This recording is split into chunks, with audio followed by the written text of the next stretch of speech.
But I want you to hear one of the most preposterous editorials I think you'll ever hear. It's not long. Let me read it to you. This is the New York Times and their official opinion from the editorial pages about what happened in Garland. The editorial board writes, of the New York Times, writes, "There's no question that images ridiculing religion, however offensive they may be, qualify as protected free speech in the United States and most Western democracies." Now, that's it. I mean, to me, you could end the editorial right there. There's no question that images ridiculing religion qualify as protected free speech. They start out by also saying there's also no question that however offensive the images, they do not justify murder, and that it is incumbent on leaders of all religious faiths to make this clear to their followers. Now, are you waiting for a but? You ready for the but? Here's the New York Times but.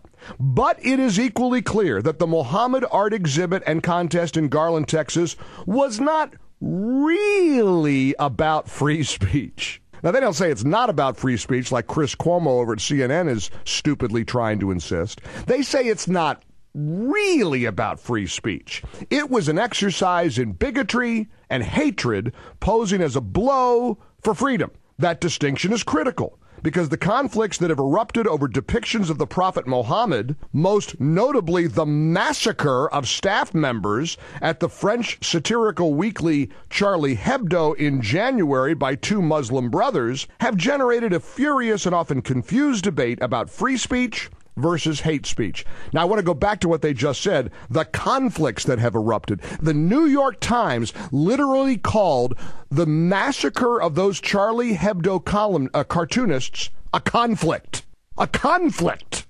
I mean, I kind of thought, a conflict? A conflict is whether I'm going to have a Caesar salad or a cheeseburger for lunch. A conflict.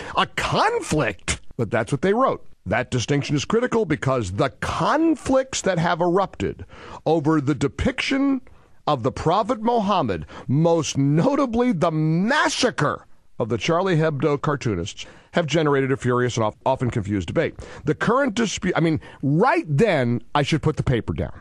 And I'm trying to be the new Mike. I'm trying to be nicer. If you're such a nincompoop that you call the brutal, horrific slaughter, bullets ripping into unarmed, cowering cartoonists who are hiding behind their desks, hoping not to die, and these brutal animals, these savages, riddled their bodies with bullets.